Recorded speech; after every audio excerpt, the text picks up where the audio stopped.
Hello everyone, welcome to vector educators. This is Neelam and आपका बहुत बहुत स्वागत है SBI clerk main special series में। एंड आज हम यहाँ पर डिस्कस करने वाले हैं error detection specially SBI clerk mains exam के लिए।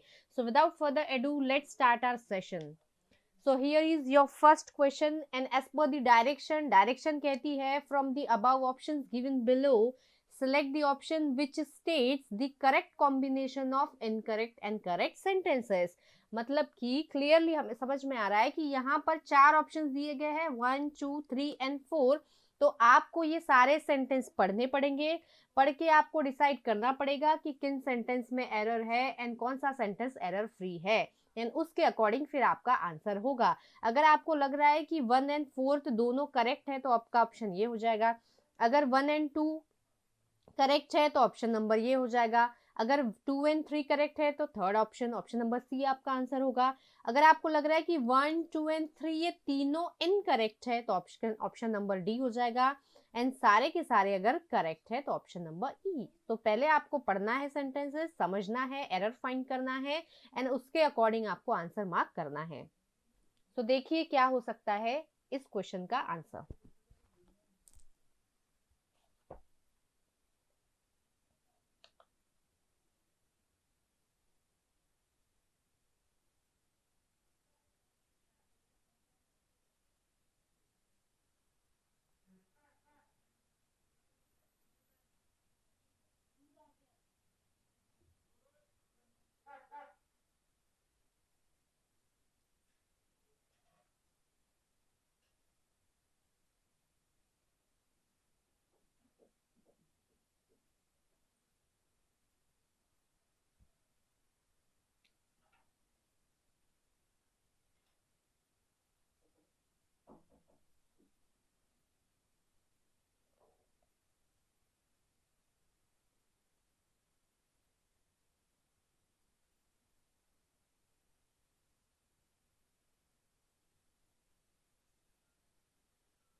सो लेट्स चेक। फर्स्ट सेंटेंस देखते हैं। It is impossible to believe that the government does not know how to handle, कैसे हैंडल करे, the situation with sincerity and effective. तो यहाँ पर ये बिल्कुल गलत हो जाएगा। इफेक्टिव यहाँ पर एडजेक्टिव है, लेकिन यहाँ पर बात की जा रही है हैंडल करने की, मतलब वर्ब। और हैंडल कैसा किया जाएगा? इफेक्टिव नहीं, इफेक्टिवली। तो यहाँ पर हमें एडजेक्टिव नहीं एडवर्ब की जरूरत है, तो यहाँ पर इफेक्टिव नहीं होगा, क्या हो जाएगा? इफेक्टिवली। तो यहाँ पर इस सेंटेंस में एरर है। देन बी सेंटेंस देखते हैं, सेकेंड सेंटेंस देखते हैं, sorry. But it is also true that they are unable to decide the best among the two options available in front of them. तो यहाँ पर दो ऑप्शंस में से डिसाइड करना है, एंड जब भी दो की बात करते हैं तो दो के लिए प्रिपोजिशन अमंग नहीं, प्रिपोजिशन बिटवीन का यूज किया जाता है। ओके अगर यहाँ पर होता है it is unable to decide the best option among four options या अमंग मैनी ऑप्शंस होता, तब हम अमंग का यूज करते हैं, लेकिन यहाँ पर सिर्फ और सिर्फ दो है, इसलिए यहाँ पर बिटवीन। जैसे मैंने कहा बिटवीन राम एंड करण, तो यहाँ पर दो लोगों के बीच की बात की जा रही है कि distribute this fruits between Ram and Karan, तो दो लोगों के बीच में बिटवीन। लेकिन अगर मैंने कहा among Ram, Raj and Raman, तो यहाँ पर देखिए तीन है या तीन से ज्यादा है, या मैं कह सकती हूँ अमंग द बॉयज। तो जब दो से ज्यादा होता है तब हम अमंग का यूज करते हैं, एंड दो के लिए सिर्फ और सिर्फ बिटवीन। तो यहाँ पर ये सेंटेंस में भी एरर है। देन थर्ड सेंटेंस देखते हैं। It seems that the perpetrators of the crime are smarter than brave. तो यहाँ पर देखेंगे, अब यहाँ पर बोला जा रहा है it seems that the perpetrators of the crime are smarter than brave. तो यहाँ बात सिर्फ ये परपिट्रेटर्स की, एक ही सब्जेक्ट की बात की जा रही है, एक ही पर्सन की, है ना।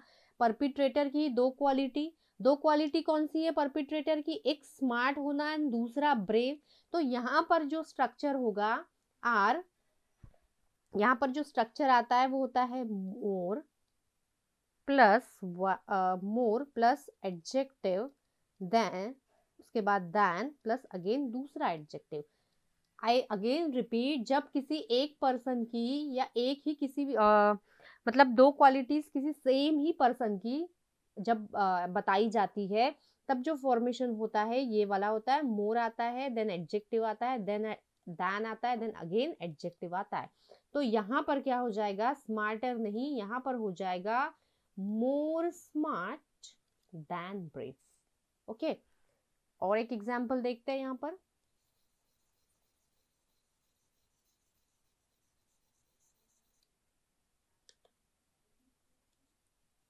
अमन is smarter than wiser. Okay तो यहाँ पर देखेंगे Aman is smarter than wiser. तो ये अमन के लिए ही दो क्वालिटीज है, एक स्मार्ट होने की एंड दूसरी वाइज होने की। ये दोनों सिर्फ एक ही पर्सन के लिए यूज की गई, लेकिन ये स्ट्रक्चर बिल्कुल गलत होगा। यहाँ पर क्या होना चाहिए? मोर स्मार्ट देन वाइज। ओके तो यहाँ पर ये स्ट्रक्चर होगा। आई होप क्लियर है, मतलब कि ऑप्शन नंबर, मतलब कि सेंटेंस 3 भी एरर है, एरर। ठीक है नेक्स्ट देखते हैं fourth sentence. However, the policy are of the police। अब पुलिस यहाँ पर दिखता सिंगुलर है लेकिन होता प्लूरल है। पुलिस मतलब जो पूरी की पूरी जो उनकी जो फौज होती है उसे हम कहते हैं पुलिस। आर हमेशा पुलिस वर्ड हमें दिखता सिंगुलर है लेकिन होता प्लूरल है, इसलिए इसके साथ जो वर्ब आती है वह भी plural. Are of the opinion that they will be able to nab the criminals very soon. मतलब इस सेंटेंस में कोई एरर नहीं है। सो हमने देखा कि सेंटेंस 1, 2 एंड 3 तीनों में एरर है। सो हमारा आंसर क्या हो जाएगा? Option number D. All 1, 2 and 3 are incorrect. Next question देखते हैं।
सो जितने भी लोगों का ये सॉल्व हो गया है, जल्दी से मेरे वीडियो को शेयर एंड सब्सक्राइब कर लीजिए। जितने भी आपका फ्रेंड सर्कल है, रिलेटिव्स में, प्लीज उसमें शेयर कर दीजिए मेरे वीडियो को। सो आई होप ये क्वेश्चन बन चुका है सभी से। So let's discuss. यहाँ पर फर्स्ट सेंटेंस देखेंगे, the international monetary fund have decided. अब यहाँ पर ये हैव किसके लिए, इस इंटरनेशनल मॉनेटरी फंड मतलब आईएमएफ के लिए। और ये आईएमएफ क्या है, एक ऑर्गेनाइजेशन है। सो ये एक ऑर्गेनाइजेशन का नाम है, तो ये सिंगल ऑर्गेनाइजेशन है, इसलिए यहाँ पर हैव नहीं होगा, यहाँ पर जो वर्ब होगा वो सिंगुलर हैज हो जाएगा, है ना। International monetary fund had sorry have decided, has decided and has के बाद V3। सो यहाँ पर हमने देखा ये सेंटेंस तो एरोनियस है ही, that it will dole out subsidies to developing countries in the present financial year, मतलब कि ये सेंटेंस एरोनियस है। सेकेंड देखते हैं, the president of IMF announced it, announce किया during the press interaction with the central bank governors last month.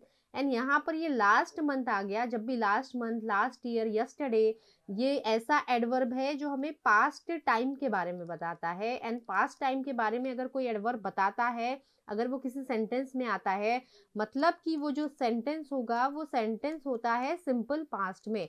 And simple past का formation होता है subject plus V2 plus object. तो ये बताने का मतलब है कि हमेशा वर्ब की सेकंड फॉर्म होनी चाहिए। तो यहाँ पर देखिए अनाउंस्ड आया, अगर यहाँ पर सपोज ऐसा होता president of IMF has announced, तो ये सेंटेंस बिल्कुल गलत होता था। लेकिन यहाँ पर बिल्कुल सिर्फ V2 आएगा, वर्ब की सेकंड फॉर्म आई है अनाउंस, यहाँ पर कोई ये हेल्पिंग वर्ब नहीं है, मतलब ये सेंटेंस जो है ये बिल्कुल सही है, सिंपल पास्ट में होना चाहिए और सिंपल पास्ट में ही है। थर्ड देखते हैं, the reason is to create the framework okay for the trade facilitation agreement of the world trade organization to come into existence. तो यहाँ भी कोई एरर नजर नहीं आ रहा है। नेक्स्ट सेंटेंस देखते हैं, the main contention regarding that agreement was that the developing countries and the developed countries, यहाँ पर डेवलपिंग कंट्रीज भी ऐसी कंट्रीज जो डेवलप हो रही है और ऐसी कंट्रीज जो डेवलप हो चुकी है, मतलब कि वर्ब प्लूरल ही आएगा, were not on the same page regarding the subsidies, मतलब इस सेंटेंस में भी कोई एरर नहीं है। तो हमारा जो फर्स्ट सेंटेंस है, सिर्फ फर्स्ट सेंटेंस ही एरोनियस है। तो यहाँ पर ऑप्शन क्या हो जाएगा, only one is incorrect, only one is incorrect, मतलब ऑप्शन नंबर C हमारा करेक्ट ऑप्शन होगा। नेक्स्ट देखते हैं question.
So let's discuss, guys. First sentence, the central bank will not decide the future course of action unless they are sure, जब तक वो sure नहीं होते, about the trend of inflation in the coming months, जब तक कि उन्हें पता नहीं चलेगा. तो यहाँ पर ये सेंटेंस में कोई भी एरर नहीं है. नेक्स्ट सेंटेंस देखते हैं. The monetary policy committee of the bank, okay, जो मॉनेटरी पॉलिसी की जो कमिटी बनाई गई है बैंक की, will only give a call regarding this after the inflation framework is published by the government. तो यहाँ पर अगर देखेंगे तो यहाँ पर क्या है, give a call. And give call ये एक फ्रेज होता है जिसका मतलब होता है किसी को कॉल करना, है ना, किसी को कॉल करना या किसी से कॉल पर बात करना. टू कॉल ऑन टेलीफोन, कि टेलीफोन पर जब हम किसी से बात करते हैं उसे हम कहते हैं गिव अ कॉल. लेकिन यहाँ पर फोन करने की नहीं, क्या क्या बात की जा रही है कि ये जो कमिटी है ये डिसाइड करेगी दिस, इस चीज के बारे में, कब, after the inflation framework is publish by the government, कि गवर्नमेंट के द्वारा जब ये इन्फ्लेशन फ्रेमवर्क पब्लिश कर दिया जाएगा इसके बाद ये डिसाइड करेगी. तो यहाँ पर गिव अ कॉल नहीं, take a call. And take a call मतलब होता है टू डिसाइड, किसी चीज के बारे में डिसाइड करना या to decide future course of action, की हमें फ्यूचर में क्या स्टेप्स लेनी है, उसे हम कहते हैं take a call, not a give a call. So ये जो है सेंटेंस ये एरोनियस है. ओके, द नेक्स्ट देखते हैं. It is expected that there will be a rate cut in the next monetary policy. Okay, it is expected that there will be a rate cut in the next monetary policy. सही है. Review, monetary policy review to control the inflation in the medium term, इसमें भी कोई error नहीं है. Next, however the negative effects of rate cut will also have to be taken into account. Okay, will also have to be taken into account in a country with mass unemployment. तो इसमें भी कोई error नहीं है. मतलब कि हमारा सिर्फ सेकंड जो सेंटेंस है एरर है, सेकंड सेंटेंस में ही सिर्फ एरर है, ये सेकंड सेंटेंस ही एरोनियस है. तो हम देखते हैं यहाँ पर हमको ऐसा कोई ऑप्शन नहीं मिल रहा, मतलब कि हमारा आंसर क्या हो जाएगा, none of the above. I hope clear हो रही है सारी चीजें. नेक्स्ट क्वेश्चन देखते हैं.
So let's check. The foreign portfolio investors are pumping in more and more funds in India. सही है बिल्कुल. Okay, are pumping in more and more funds in India due to the sluggish outlook of the developed countries. No error. The developed countries have reached, have के साथ V3 सही है, a point of saturation in terms of domestic demand and exports are not that promising. ये भी बिल्कुल सही है. It is a proven fact that domestic demand is the key factor for sustainable growth for any country. यहाँ भी सही है. That is why emerging markets with more population are coming up as popular destinations for investment inflows by the investors from around the world. तो यहाँ पर भी मुझे कोई एरर दिख नहीं रहा. मतलब ये सारे के सारे जितने भी सेंटेंसेस है सारे के सारे एरर फ्री है. मतलब कि ऑप्शन नंबर ई हमारा करेक्ट ऑप्शन होगा. 1, 2, 3 and 4 are correct. Next question देखते हैं.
So let's check.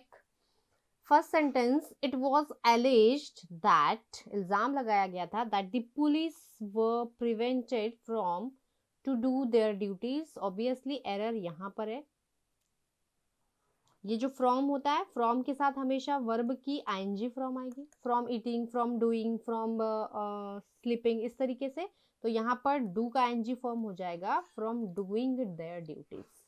तो फ्रॉम के बाद हमेशा वर्ब का आईएनजी फॉर्म आता है. तो यहाँ पर ये जो सेंटेंस है एरोनियस है.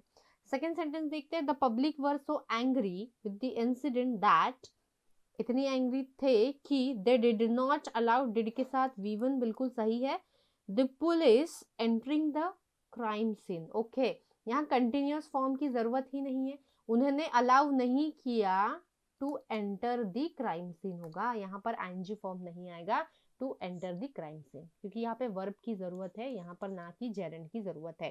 तो क्या हो जाएगा, did not allow the police to enter the crime scene. मतलब सेकेंड सेंटेंस भी एरोनियस है.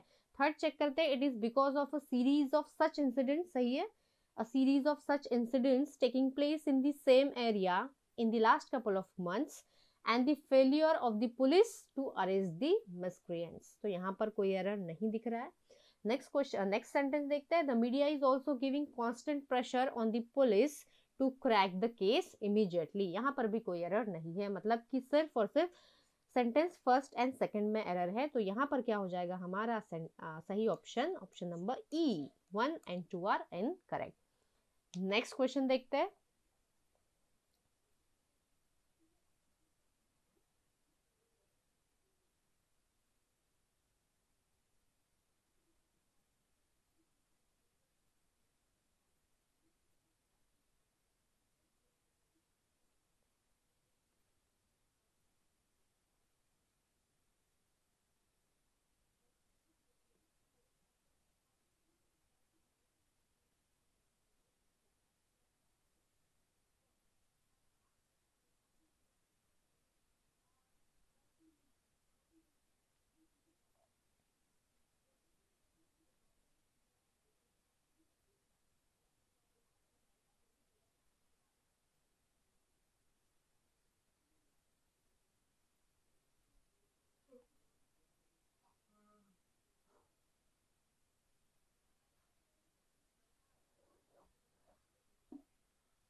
So let's check. The government has been battling, okay, troubles, has been battling troubles in weeks now, नहीं, for weeks now, मतलब बहुत कुछ week से वो troubles face कर रही है, तो यहाँ पर इन वीक्स नहीं, फॉर वीक्स नाउ। तो यहाँ पर ये सेंटेंस एरोनियस है। सेकेंड सेंटेंस देखते हैं, he face criticism of his handling of the security issue, okay. तो यहाँ पर ऑफ हिज नहीं, क्रिटिसिज्म किसके लिए, for his handling of the security issue, तो यहाँ सेकेंड सेंटेंस भी एरोनियस है। थर्ड देखते हैं, all citizens are expected to serve in the military at age 18, तो यहाँ पर कोई एरर नहीं दिख रहा है, मतलब कि first and second sentence erroneous है, तो यहाँ पर ऑप्शन नंबर सी हमारा आंसर हो जाएगा। Only 1 and 2 are incorrect. Next question देखते हैं।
So let's check. The biggest risk of the economy is the short run populism with long run side effects.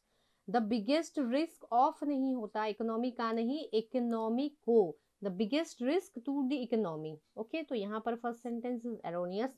Second देखते हैं, the oil price surge and cooling off is dictated by global geopolitical tremors, तो इसमें कोई error नहीं दिखाई दे रहा। Then next देखते हैं, some of the dark clouds that hovering, जो हावर हो रहे over the economy through the year have now receded, receded मतलब मूव अवे, खत्म हो गए, चले गए हैं, तो यहाँ पर हावरिंग नहीं, जो हावर्ड हुए थे, पास्ट में आएगा कि जो हावर्ड हुए थे इकोनॉमी पर, वो अब क्या हो चुके हैं, खत्म हो चुके हैं, तो यहाँ पर क्या हो जाएगा, हावर्ड।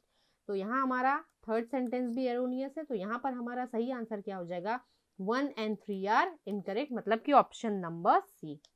नेक्स्ट क्वेश्चन देखते हैं।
सो लेट्स चेक गाइज, यहाँ पर क्या एरर होगा। In a liberal democracy governments must refrain from, सही है बिल्कुल, रिफ्रेन के साथ प्रिपोजिशन फ्रॉम का यूज किया जाता है, from stopping people who may wanted to contest. और ये जो मे है ये मॉडल वर्ब है, इसके बाद V1 आता है, वर्ब की फर्स्ट फॉर्म, मतलब who may want to contest आएगा। ये जो होता है ना मे, या होता है माइट, या होता है शैल, विल या कैन या कुड, सभी के साथ V1 का यूज किया जाता है। तो यहाँ पे who may want to contest. Second देखते हैं, the Rafale deal has been the subject of heated claims and counter claims. कोई एरर नहीं है। The centre is pushing for lower rates of GST for the most goods and services. तो ये भी sentence बिल्कुल सही है, मतलब एरर जो है ओनली फर्स्ट ऑप्शन में है। तो हमारा सही ऑप्शन क्या हो जाएगा, option number A, only one is incorrect. Next question देखते हैं।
So let's check guys.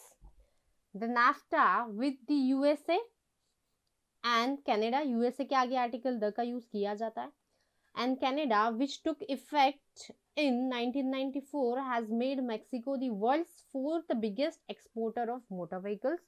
इसमें कोई एरर नहीं नजर आ रहा है। नेक्स्ट देखते हैं, the Hungarian parliament passed law that would send anyone who helps illegal immigrants to prison for a year. इसमें भी कोई एरर नहीं लिख रहा है। The WHO said that the Ebola outbreak in Congo has largely been contained but warned against complacency. तो यहाँ पर भी मुझे कोई एरर नहीं दिख रहा है, मतलब सारे के सारे जो सेंटेंस है एरर फ्री है। सो हमारा ऑप्शन क्या हो जाएगा, option number E, correct option, all are correct. Next question देखते हैं क्या होगा इसका, देखिए।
So let's check guys.